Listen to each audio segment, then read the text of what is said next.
روح کا تصور اور روحانیت کا تصور مشترک ہے ہندو مت میں اور اسلام میں. آتما اور پرماتما کا تعلق ہے.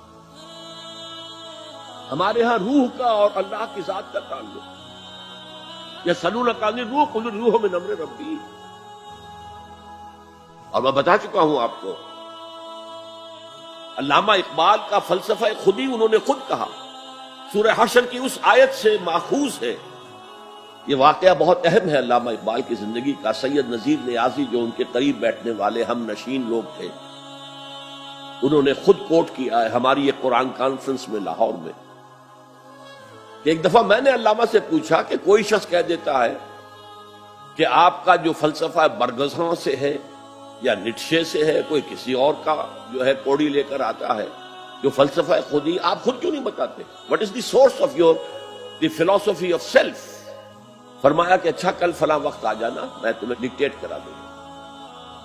وہ کہتے ہیں میں خوشی سے پھولے نہیں سمایا کہ یہ میری قسمت ہے، شاعر مشرق حکیم الامت مجھے لکھوائیں گے کہ ان کے فلسفہ خودی کی سورس کیا ہے.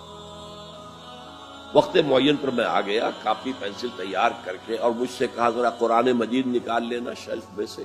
میرے ساری امیدوں پر اوس پڑ گئی کہ مجھے تو خیال تھا ہسٹری آف فلاسفی کی کوئی کتاب نکلوائیں گے یا کسی اور فلاسفر کی کوئی کتاب نکلوائیں گے. یہ قرآن نکلوایا. کھولو سورہ حشر، پڑھو اس کی آیت، وَلَا تَكُونُوا كَالَّذِينَ نَسُوا اللَّهَ فَأَنسَاهُمْ أَنفُسَهُمْ. ان لوگوں کے مانند نہ ہو جانا جنہوں نے اللہ کو بھلا دیا تو اللہ نے انہیں اپنے آپ سے غافل کر دیا. یہ کون سا اپنا آپ ہے جس سے انسان غافل ہوتا ہے؟ کیا اپنے جسم کے تقاضوں سے غافل ہوتا ہے؟ جسم کو تو بڑا دھو کے اچھے سے اچھے صابن سے دھوئے گا اور جو ہے صاف کرے گا اور اچھے سے اچھی چیزیں اس میں لگائے گا، تیل لگائے گا اعلیٰ، اور سب کچھ کرے گا. ذرا سی تکلیف ہو جائے گی تو بھاگا جائے گا ڈاکٹر کے پاس. کس سے غافل ہے؟ اپنے حیوانی وجود سے غافل ہے کوئی؟ اس کے تقاضوں سے غافل ہے کوئی؟ یہ کوئی اور وجود ہے انسان کا جس سے وہ غافل ہوئے، وہ اس کا روحانی وجود. اور یہی میں نے آپ کو بتایا تھا، اپنشد کا یہ جملہ میں پڑھ کر وجد میں آ گیا تھا. یہ بھی ایک اچھی بات ہے آپ کو بتا دوں.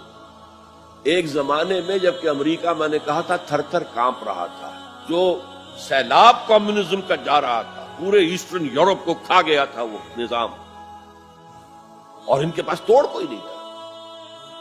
دنیا بھر کے غریبوں کے لیے ایک روشنی کا پیغام تھا، ایک